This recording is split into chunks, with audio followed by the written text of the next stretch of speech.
Boa noite, irmãos. Graça e paz a todos. É uma alegria, mais uma vez, compartilhar com os irmãos acerca daquilo que a palavra de Deus nos fala. E hoje, se você puder, eu quero te convidar para continuarmos a falar sobre os nossos relacionamentos conosco, com o Senhor, para com o próximo. No livro de Gênesis, capítulo de número 50. Depois de 2 anos, nós chegamos ao fim.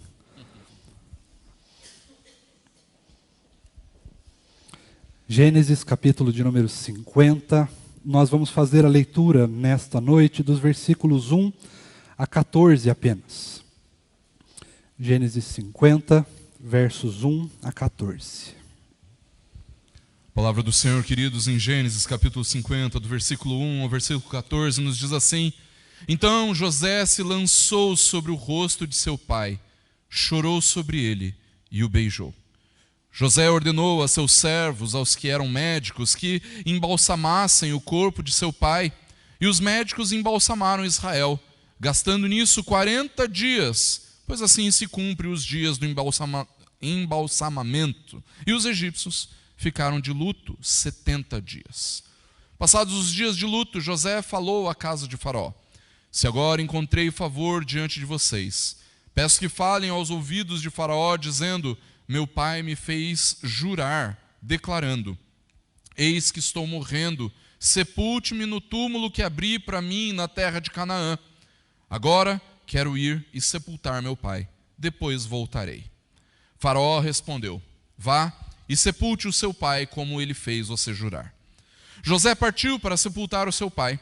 Com ele foram todos os oficiais de Faraó, os principais da sua casa e todos os principais da terra do Egito, bem como toda a casa de José e seus irmãos e a casa de seu pai.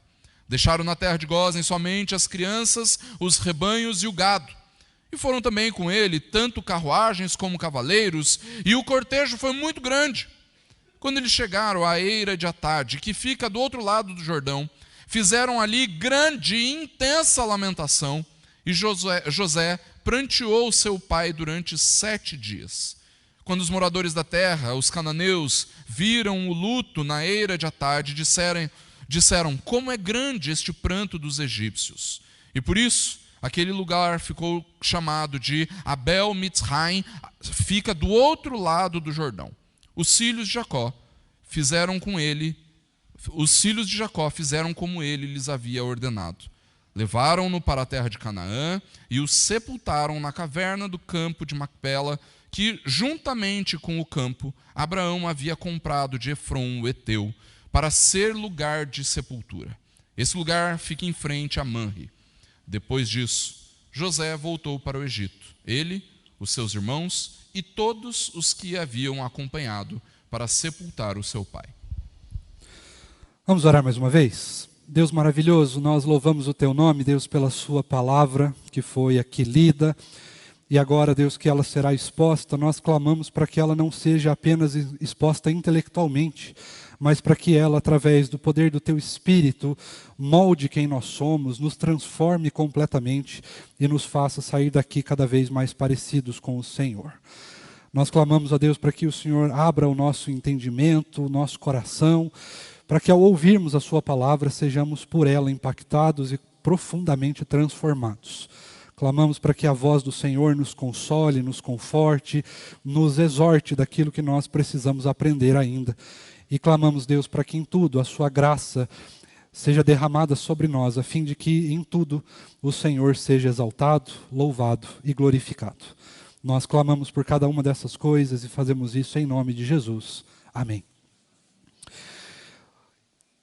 Nós chegamos então ao fim de uma era. O último dos patriarcas faleceu, se juntou ao Senhor, voltou para casa. E agora, com o fim deste patriarca, com o fim da era dos patriarcas, se inicia uma nova era em Israel. O povo de Deus, que antes estava restrito apenas a uma família, agora se multiplicou. E agora começa então a trabalhar e a se dissipar por sobre a terra em apenas 12 tribos. A partida de alguém muito importante, ela é sempre muito emblemática para nós. Por um lado, ela é muito dolorosa, porque nos deixa, de fato, saudades. Por outro lado, nós também, de certa maneira, nos alegramos porque essa pessoa partiu, e se ela partiu no Senhor, é melhor ainda. Mas nós também nos alegramos porque pessoas muito importantes deixam para nós coisas muito importantes. E quando eu falo de coisas muito importantes, eu não estou dizendo ou bendizendo os bens materiais, nem tampouco o dinheiro, ou influência, ou poder, ou qualquer coisa do gênero, mas eu estou falando de legado. Eu falo dos propósitos que ela viveu aqui nessa vida, de boas lembranças que ela deixou, de bons momentos que ela deixou para quem conviveu com ela nesse bom tempo. E ela também nos deixa valores. E ao longo da história de Israel, que é o chamado de Jacó, né? Depois Deus muda o seu nome, ao longo da sua história nós vemos que ele passou por diversas provações. Provações que construíram o seu caráter, que moldaram quem ele é, que com certeza afetaram de maneira positiva as pessoas que estavam à sua volta, mas que também afetou e moldou quem era a sua própria família, os seus, os da sua casa. Nós vimos, porém, que a família de Israel não foi muito bem sucedida ao longo da sua vida em todos os momentos. Mas assim como nós que somos pecadores, eles também falharam em alguns momentos. Eles também erraram em alguns momentos. Eles também faltaram com o Senhor em alguns momentos. Um desses momentos foi a venda de José para os egípcios, onde ele foi tratado como escravo, depois foi injustiçado, preso, e por causa da bondade do Senhor, ele então foi tirado da prisão pela interpretação de um sonho, foi colocado como o primeiro-ministro do Egito, e aí então ele passa a governar o Egito, não como a forma que os egípcios faziam, mas ele passa a governar os egípcios com a forma que Deus esperava que ele fizesse. Passado-se um tempo, então, voltam-se os seus irmãos, porque o sonho que José teve começou a se cumprir, começou a existir uma grande fome naquela época, e então a chegada dos seus irmãos traz também um grande desafio para José, para sua família e para o seu pai. O desafio do perdão que nós vimos alguns capítulos atrás, e isso foi construído a duras penas, não só por José, mas com certeza pelos seus irmãos e pelo seu pai, que passou dos 17 aos 30 anos de José, lamentando as coisas que tinham acontecido com o seu filho, já que ele não sabia que o seu filho estava vivo. Ao saber que o seu filho estava vivo, ele se direciona também para o Egito, se junta com a sua família e há então um período de restauração. Nesse período de restauração, José então abençoa os seus filhos, abençoa o Egito, leva para o Egito com certeza o seu testemunho e leva também para o Egito a sua fé. Mas chega um tempo, ali pelos seus 147 anos, que é bem mais do que o nosso irmão Luiz Alves tem, por incrível que pareça, ele então se despede da sua família e volta então para os braços do Senhor. E à luz daquilo que nós vimos na sua história, nós então podemos pensar sobre as coisas que nós deixamos para trás, para aqueles que ficam. E comumente falando, nós somos muito bons, muitas vezes, em derramar o nosso suor, muitas vezes de derramar o nosso sangue, de derramar as nossas lágrimas, de nos esforçarmos muito para construirmos boas coisas que ficarão para os nossos filhos ou para os nossos entes queridos. Nós construímos propriedades, nós construímos talvez uma vida acadêmica, nós construímos talvez uma vida política, nós construímos uma grande herança financeira. Mas muitas vezes nós nos esquecemos de construir uma herança que não tem fim, uma herança que é eterna. E na noite de hoje eu gostaria de pensar 3 coisas com os irmãos acerca dessa herança eterna, do que nós podemos construir nessa vida, que não são bens materiais, nem financeiros ou qualquer outro tipo, mas que tem valor ainda maior do que as propriedades ou mesmo do que uma grande fortuna financeira que é deixada para trás.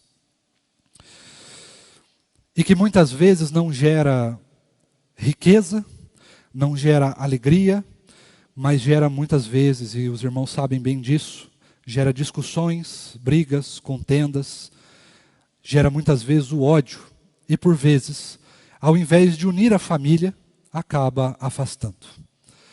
Por isso eu quero pensar então 3 coisas que vêm da parte de Deus e não da nossa, que nós podemos deixar para aqueles que ficam quando nós partirmos. E o dia de todos nós chegará. Se Jesus não voltar antes, todos nós um dia partiremos para o nosso lar, partiremos para casa. Mas nós precisamos nos esforçar para deixar coisas para aqueles que ficam. E a primeira coisa que nós devemos deixar, irmãos, é o amor ao Senhor. Se muitas vezes nós deixamos o amor ao dinheiro, o amor aos bens materiais, e nisso nós somos muito bons. Aliás, tempos atrás foi testemunha lá no Hospital Mackenzie de uma certa situação muito triste, muito constrangedora, uma situação de muita dor, de profundo lamento, que mexeu muito com as equipes que estavam lá, quando um senhor, muito, muito velhinho, já faleceu e ele estava junto com os seus 2 filhos. E os irmãos sabem que quando nós estamos ligados às máquinas, no final, há aquele barulhinho, né? Que fica ecoando ali no quarto, quando os aparelhos então apitam que nós não estamos mais com o coração batendo. Quando houve então esse barulho, ao invés de ter o lamento dos 2 filhos que estavam ali, os 2 filhos na verdade saíram no braço. Resolveram ir para as vias de fato. Começaram a se agredir ali. E o motivo deles estarem se agredindo ali é porque eles estavam agora discutindo, né, o pai já se foi, então agora nós vamos discutir quem vai ficar com o quê. E a discussão foi se elevando e teve que se chamar da segurança e tudo. E foi uma cena realmente muito, muito feia, muito vulgar, muito triste, muito deplorável. Ver 2 irmãos que deveriam estar, quem sabe, chorando a morte do pai, deveriam estar vivendo luto, deveriam estar tristes, mas na verdade não. Não estavam nem um pouco constrangidos de, no meio de um quarto de hospital, estarem distribuindo socos, porque um queria ficar com a casa não sei aonde, outro queria ficar com a parte da herança não sei aonde, enfim. Realmente muito triste. Mas a verdade, irmãos, é que nós precisamos abandonar esse desejo de construir boas coisas. Não totalmente, nem tampouco nós não vamos deixar nada para os nossos filhos, não é isso que eu estou dizendo. Mas eu estou dizendo que muitas vezes nós fazemos essa construção dos bens pensando que isso vai deixar as pessoas bem, que isso vai trazer paz, que isso vai trazer alguma segurança. Quando na verdade a nossa maior herança, aquilo que nós podemos deixar de mais importante, que realmente vai trazer segurança, é fazer com que os nossos filhos, que aqueles que vão ficar, amem o Senhor tanto quanto nós amamos. Nós precisamos aprender, irmãos, a construir não apenas casas, não apenas uma herança financeira, não apenas um legado, não apenas boas lembranças e boas memórias, mas nós precisamos aprender a fazer com que as pessoas que estão ao nosso redor aprendam a amar o Senhor. Aprendam a amar o Senhor não apenas por palavras e não apenas por sentimentos, mas aprendam a desfrutar de quem Deus é. Aprendam a amar a sua palavra. Aprendam a conhecer o Senhor por meio da palavra. Aprendam a se deleitar nos momentos de leitura e meditação na palavra. Aprendam a se deleitar nos momentos de oração, de se colocar na presença de Deus, de conversar com o Senhor. Aprendam a amar os períodos que nós fazemos de jejum, de consagração. de estar de fato desfrutando de quem Deus é, dos seus atributos, da sua glória, do seu poder, da sua graça, do perdão dos pecados, do arrependimento que é causado pelo Espírito. Nós precisamos aprender a deixar para aqueles que amam a gente o amor ao Senhor, muito mais do que qualquer amor por bens materiais. O amor de Deus é que de fato nos traz segurança e nós podemos comprovar isso ao olhar para o que aconteceu depois da partida de Israel. Nós vemos que José vai fazer todos os esforços para que ele fosse embalsamado nos rituais ali, que fosse algo muito bem feito. Vocês podem reparar que o texto nos mostra que houve 70 dias de luto por Israel no Egito. Esses 70 são os 40 dias do embalsamamento, mais os 30 dias de luto logo depois. Isso dá 70. Mas muito mais do que esse ato de cuidado com o pai, nós podemos perceber que os seus filhos, juntamente com José, vão atrás de cumprir a sua última vontade, ser sepultado na terra onde ele gostaria de ser. Terra essa que vai ser herdada pelos próprios israelitas 400 anos depois dessa história aqui. E é engraçado que quando nós olhamos para isso, nós não reparamos muito bem onde está o amor ao Senhor que Israel deixou. E nós temos duas formas de olhar isso. Uma que está no texto e a outra que está antes do texto. A primeira que está no texto é quando nós olhamos para esse ato de devoção ao pai, né, de bondade para com o pai, e nós percebemos então, mas José não estava tendo um ato de bondade com o Senhor, ele estava tendo um ato de bondade com o pai, de levá-lo para ser sepultado onde ele queria. Mas na verdade, quando nós olhamos com mais profundidade para o texto, nós percebemos que sim, é um ato de bondade para com Israel, mas um ato de adoração para com o Senhor, não sepultar Israel na terra do Egito.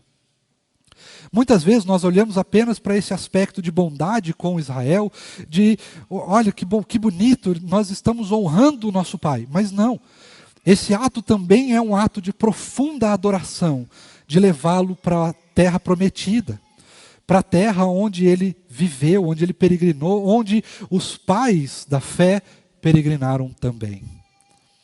Quando nós olhamos para esse texto, nós então percebemos que José, muito mais do que apenas honrar o seu pai, também estava em profunda comunhão com o Senhor, em um ato de adoração, levando então o seu pai para a terra que um dia seria dada para Israel de novo. Não para a pessoa Israel, mas para o povo de Israel. A outra forma de nós percebermos o amor que Israel deixou para os seus filhos, especialmente para José, é quando nós percebemos a atuação de José diante de tudo o que aconteceu com ele. Ao ser vendido como escravo pelos seus irmãos, ao ser espancado, jogado numa cisterna, ao ser a ter uma vida como escravo, ao ser injustiçado por uma mulher, ao ser preso, ao estar no cargo mais alto do Egito, ao estar diante dos seus irmãos depois, e ao invés da vingança, ele lhes dar o perdão, nós percebemos que todos esses atos não vinham apenas de José, não vinham da bondade do seu coração, mas vinham do amor que o próprio pai dele inculcou na sua cabeça. O próprio pai dele, com a sua proximidade com o seu filho, até os 17 anos, quando ele foi então vendido como escravo, colocou no seu filho amor ao Senhor. E é justamente isso, irmãos, que nós também precisamos aprender a fazer. Muitas vezes nós ensinamos para as pessoas e para os nossos filhos religião. A amar não ao Senhor da religião, ao amar não ao Senhor das tradições, mas amar a religião e as tradições. Amar vir na igreja, mas amar vir na igreja não é tão importante. Amar a palavra de Deus, o conhecimento bíblico, não é tão importante. Porque de nada adiantam essas coisas, não importa nós virmos na igreja, não importa nós darmos dízimo, não importa nem mesmo nós orarmos ou meditarmos na palavra, conhecermos capítulos e capítulos de cor, se nós não fazemos isso, porque somos impelidos pelo amor de Deus. Pelo contrário, muitas vezes nós fazemos isso pela mera tradição. Eu sou presbiteriano porque meu pai foi presbiteriano, meu bisavô é presbiteriano, e provavelmente nós descendemos de Simonton e de Calvino, e sei lá, né, de Agostinho, e se for somando as coisas, provavelmente vai chegar em Paulo. E por causa disso, as pessoas vão construindo tradições religiosas, e não amor ao Senhor. Mas nós precisamos, irmãos, aprender a ensinar tanto a nossa família, quanto a qualquer outra pessoa que esteja ao nosso lado, ao longo da nossa vida, em primeiro lugar, a amar o Senhor.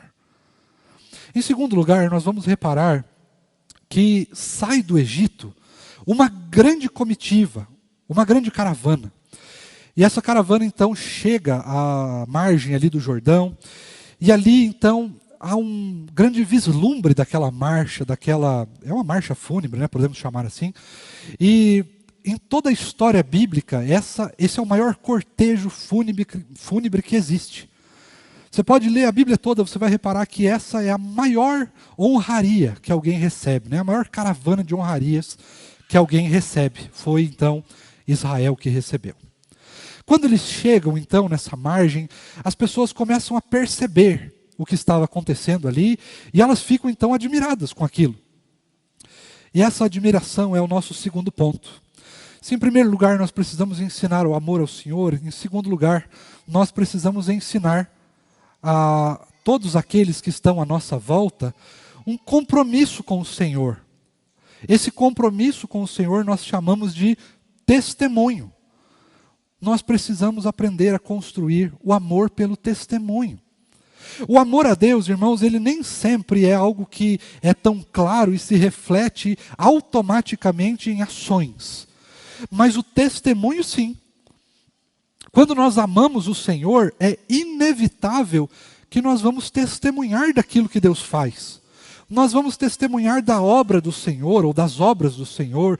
Nós vamos testemunhar do seu poder, nós vamos testemunhar da sua glória, nós vamos testemunhar da sua graça, nós vamos testemunhar do perdão dos pecados, nós vamos testemunhar de que o Espírito nos traz arrependimento por meio do convencimento do pecado, da justiça e do juízo. Nós vamos testemunhar a vontade do Senhor, nós vamos testemunhar o quanto a palavra de Deus tem efeito nas nossas vidas. Nós vamos testemunhar o poder da oração, o poder do jejum, o poder da comunhão, o poder do louvor, o poder da consagração. Todas essas coisas fazem parte do nosso testemunho ao Senhor, da forma como nós expressamos nas nossas atitudes, nos nossos pensamentos e nas nossas palavras o amor que temos por Deus. E de como esse amor impacta tudo quanto existe nas nossas vidas, tanto quem nós somos, quanto o que nós fazemos. E é justamente nessa parte que nós talvez tenhamos a maior de todas as dificuldades. Porque muitas vezes o nosso testemunho ao Senhor não está atrelado ao amor que nós temos por Deus, mas muitas vezes está atrelado à religiosidade. Muitas vezes está atrelado à nossa vergonha de deixar o Senhor. Meus pais me ensinaram a viver na igreja, então eu vivo na igreja também. Sim, mas a vida condiz com o Evangelho? Não, eu nem creio em muita coisa. Na verdade, a Bíblia até é um negócio legal, bacana, mas assim, não serve para tudo também. As tradições, ou melhor, o poder das tradições tem influência muito grande nas nossas vidas, a ponto de muitas vezes nos causar um auto-engano. Nós achamos que estamos testemunhando, nós achamos que amamos o Senhor, mas as nossas atitudes não demonstram. As nossas atitudes, pelo contrário, demonstram exatamente o oposto disso. E veja, não adianta nós olharmos hoje para a nossa vida e querermos reparar isso nas coisas grandiosas, nas grandes decisões, na forma como nós vivemos, mas nós temos que olhar para os detalhes. É nos detalhes que isso se revela. É nos detalhes que é revelado o testemunho. Porque é muito fácil nós demonstrarmos um testemunho de coisas grandiosas. Nós viemos na igreja todo domingo, nós damos o dízimo, nós até oramos, nós lemos a palavra, nós temos algum ministério, nós participamos de alguma diretoria, nós fazemos coisas. Mas essas coisas não revelam os detalhes do testemunho. O que revela os detalhes do testemunho é se a gente ora antes da refeição, é se a gente ora com os nossos filhos antes de dormir, é se nós oramos todos os dias, é se nós lemos e meditamos na palavra todos os dias. E quando eu digo ler e meditar, eu não estou apenas dizendo que você tem que ler um texto bíblico ali e pensar um pouquinho sobre ele. Eu estou dizendo que você tem que ler o texto bíblico e aplicar na sua vida. E não levantar da cadeira até que aquele texto faça sentido para aplicação na sua vida, na sua história, na sua realidade. Isso é ler e meditar na palavra. Não é apenas um ato intelectual de meditação, de relaxamento, mas é o ato de nós lermos a palavra e aquela palavra fazer tanto sentido que ela vai fazer parte da nossa vida de agora em diante. É nesses detalhes que está o nosso testemunho. É a forma como nós saímos de casa. Por exemplo, quando nós estamos nos preparando para o culto. Hoje tem que ir para a igreja. Ou será que você consegue ainda colocar um sorriso? Hoje tem que ir para a igreja, que maravilha. Eu estou cansado. Eu não estou bem. Mas hoje nós vamos para a igreja. Isso é maravilhoso. Isso é extraordinário. Agora é o momento de orarmos.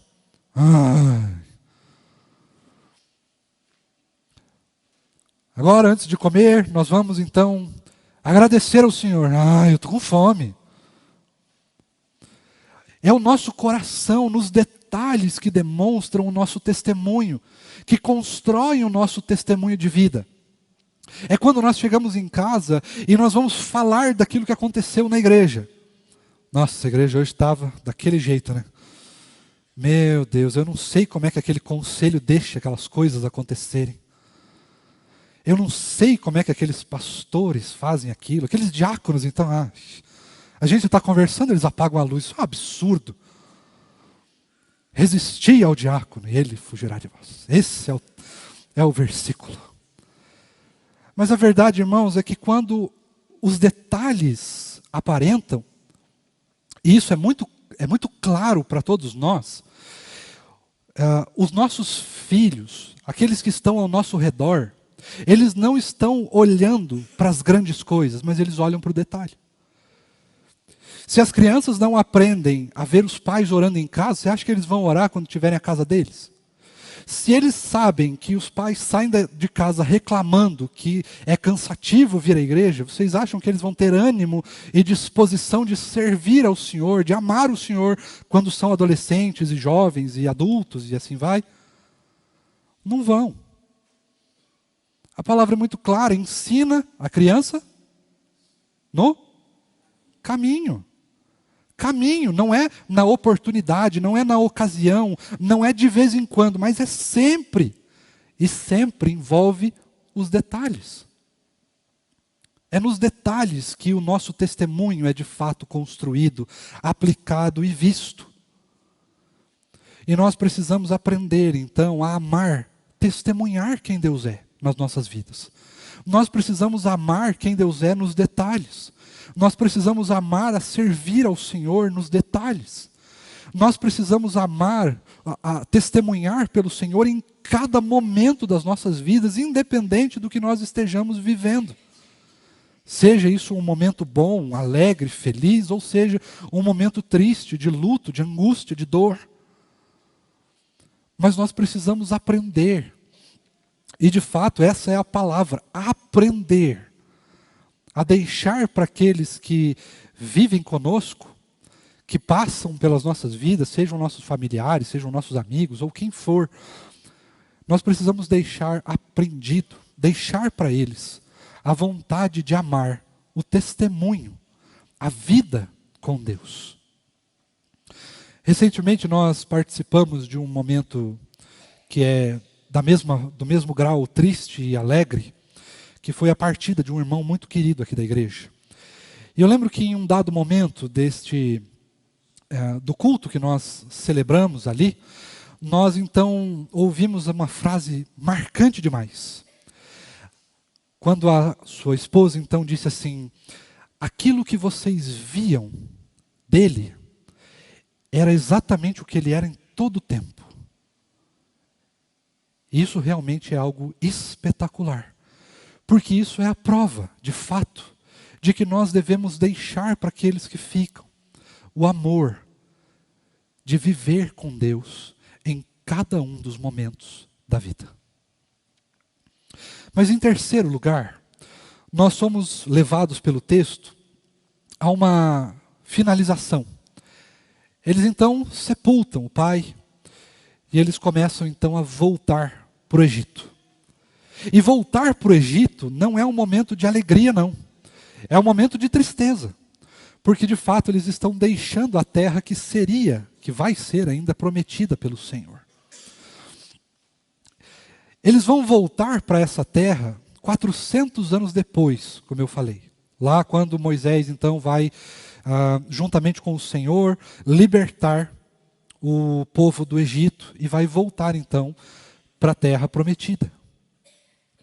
Esse momento que os irmãos estão aqui, eles estão com uma grande caravana. E se José quisesse, ele poderia convocar todos os exércitos do Egito e tomar essa terra para si. Mas ele sabia que ainda não era chegado o tempo. Não era ele que faria isso, não é o tempo que isso precisava acontecer. Então eles voltam para o Egito. Mas o seu pai é então depositado naquele lugar e ele permanece ali então. Mas o que nós podemos aprender em terceiro lugar ao olhar para esse ato de Israel de querer voltar para casa? Se em primeiro lugar nós precisamos aprender a deixar como herança o amor ao Senhor, em segundo lugar nós precisamos aprender a deixar como herança o amor ao testemunho do amor de Deus. Em terceiro lugar, nós precisamos deixar então como herança para aqueles que ficam o amor pelo reino de Deus, pela terra do Senhor, o amor pelo nosso lar, pelo verdadeiro lar, não pela terra prometida que é disposta pelo Senhor para o povo da aliança, mas a terra que está prometida para todos os eleitos, a nova Jerusalém celestial.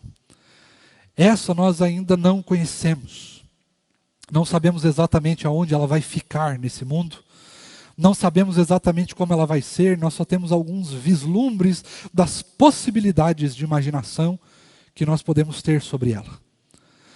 Mas nós precisamos amar essa terra antes mesmo de chegar lá. Nós precisamos amar o nosso lar. Nós precisamos lembrar que por mais que nós consigamos deixar propriedades para os nossos filhos, para os nossos familiares, nós precisamos lembrar que a segurança nossa não está nessas propriedades. Até porque, para todos os eleitos, está prometida uma mansão celestial. Então nós não precisamos nos preocupar muito com moradias para o futuro. Nós precisamos apenas nos preocupar em ter um cantinho. Eu sei que cada um tem o seu sonho, e tudo bem você sonhar, não tem problema nenhum. Eu não estou dizendo que você não tem que sonhar, que você não tem que conquistar coisas, que você não tem que comprar propriedades, nada disso. Eu estou apenas dizendo que nós não podemos amar isso. E que por maior que sejam as propriedades que a gente compre aqui, por mais confortáveis que elas sejam, por mais duradouras que elas sejam, por mais modernas que elas sejam, elas jamais vão se comparar com o lar que já está nos esperando. Elas jamais vão se comparar à herança que está já testemunhada para nós. E deixa eu lembrar uma coisa muito importante para você. Quando nós deixamos herança aqui, até para a herança nós pagamos imposto. Mas para a herança no céu, tudo já foi pago pelo derramar do sangue de Cristo na cruz do Calvário. E assim o próprio Senhor mesmo consumou esse ato dizendo na própria cruz do Calvário, está consumado. Por isso, irmãos, nós muitas vezes nos apegamos a amar essa terra, a amar as coisas que nós temos aqui, a amar os nossos bens materiais. E nós precisamos mas nós precisamos lembrar de que os melhores bens materiais, de que a melhor herança que nós podemos dar, é a herança de sabermos que não importam as coisas que nós vamos conquistar aqui. O que realmente importa, o que realmente nós devemos valorizar acima de tudo, é a herança que já está garantida pelos méritos de Cristo, a todos aqueles que nele creem.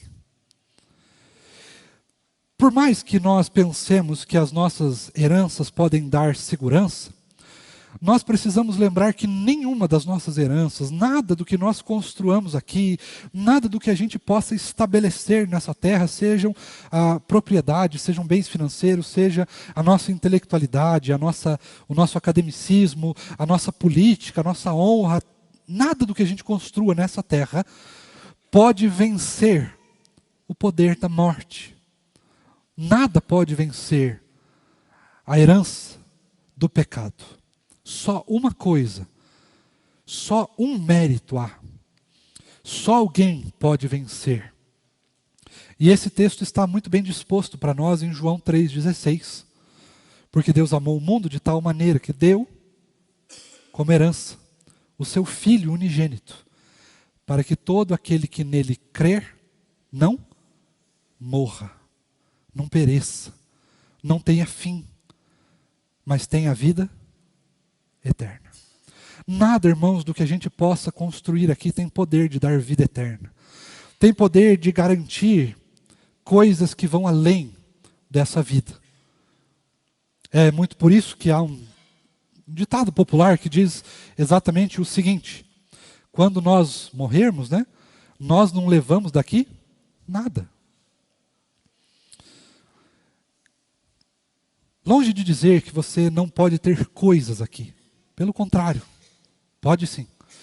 Desde que isso não seja construído pelo pecado, ou pela idolatria, ou nada do gênero. Mas você pode ter coisas aqui. O que eu estou dizendo, irmãos, é que melhor do que deixar herança é nós deixarmos o amor pelo reino de Deus. É ensinarmos a todos aqueles que estão ao nosso redor, seja a nossa família, seja os nossos amigos, ou qualquer outra pessoa que tenha comunhão conosco ao longo da vida. Nós precisamos ensiná-los. E nós precisamos deixar para eles, muito bem ensinado, muito bem estabelecido, o amor pelo reino de Deus. Pelo reino que já está posto aqui, mas também pelo reino que ainda virá. E que todos nós estamos esperando o dia em que o Senhor Jesus irá nos levar através do véu dessa vida, ou irá voltar em poder, em glória, em majestade, para buscar cada um de nós. E assim nos levar então para os portões da nova Jerusalém celestial, onde lá nós seremos conduzidos pelo Senhor a uma vida eterna, a uma vida de justiça, a uma vida de glória, a uma vida sem pecados, a uma vida onde o Senhor vai enxugar do nosso olho toda lágrima, todo pranto, toda dor, todo sofrimento, toda angústia, onde nenhuma dessas coisas poderá nos alcançar mais uma vez. E nós então desfrutaremos não da nossa herança, mas nós desfrutaremos da herança que Cristo construiu na cruz do Calvário, quando Ele mesmo derramou o seu sangue, mas não permaneceu morto, mas no terceiro dia ressuscitou, e então de fato consumou a herança que Ele mesmo nos dá, pelo seu nome e pelo seu poder. Amém? Que assim Deus nos abençoe e nos ensine a cada dia a nos desprendermos desse mundo, dos poderes desse mundo, da glória que esse mundo pode trazer, mas que Ele nos ensine, tanto a nós quanto àqueles que nós deixaremos para as próximas gerações, o amor pelo Senhor, o amor pelo testemunho, o amor pelo reino de Deus. Que assim Deus nos abençoe. Vamos orar mais uma vez? E assim... E assim nos preparamos também para o momento de ceia. Ó Deus maravilhoso e bondoso, nós louvamos e exaltamos o nome do Senhor, porque sabemos que todas as coisas boas que nós conquistamos nessa vida não se comparam com aquilo que o Senhor já tem preparado para nós desde antes da fundação desse mundo. Nem mesmo as coisas ruins que nós testemunhamos ou mesmo passamos ao longo dessa vida podem, de alguma maneira, frustrar os planos do Senhor ou podem remover a alegria que nós temos de saber que nós já temos um galardão preparado, que nós já temos uma casa preparada, que nós já temos um lar preparado, que nós já estamos seguros em saber que mesmo quando a morte vier nos visitar, nem ela tem o poder de frustrar os teus planos. Muito pelo contrário. É justamente pela morte que o Senhor, que era na verdade um salário do pecado, que o Senhor agora nos faz entrar no seu reino, até que o Senhor venha nos buscar. Ó Deus bendito, nós que estamos aqui, muitas vezes somos iludidos pelos poderes desse mundo, pelos bens materiais, pelas coisas que nós podemos obter. E iludidos por essas coisas, muitas vezes nós deixamos de lado o amor pelo Senhor, o amor por testemunhar o poder, a glória e os feitos do Senhor nas nossas vidas. E muitas vezes nós deixamos de amar o teu reino e passamos a amar o reino que jaz no maligno.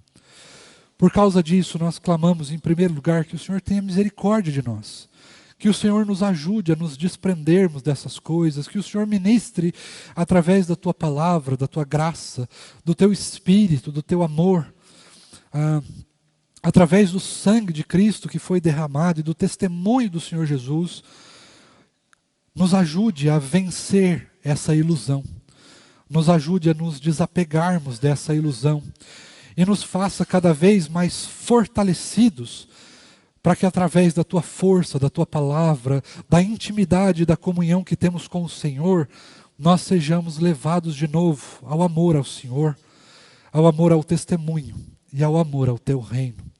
Nos ajuda em tudo isso, porque de fato, Deus, nós temos um coração muito fraco, muito enganoso, e muitas vezes esse coração é seduzido pelos poderes, pelas coisas boas desse mundo. Nos livra de cada uma dessas coisas. Nos livra dessa queda, nos livra dessa idolatria, nos livra dessa ilusão e nos leva cada vez mais para perto do Senhor, para que ao estarmos e caminharmos perto do Senhor, nós possamos ser protegidos das ilusões desse mundo que de fato jaz no maligno. Nos ajuda nesse sentido, nos fortalece, derrama de graça sobre as nossas vidas, nos ajuda a sermos fortalecidos no Senhor, para que através do teu poder nós possamos caminhar mais perto do Senhor. Tem misericórdia de nós, ministra sobre nós a tua graça e continuamente a tua palavra, que nós possamos cada dia mais ter intimidade com o Senhor e que essa intimidade nos leve a dizer em alto e bom tom, não só com as nossas palavras, mas também com as nossas atitudes: agora já não sou mais eu quem vivo, mas é Cristo que vive em mim. E que assim o Senhor nos abençoe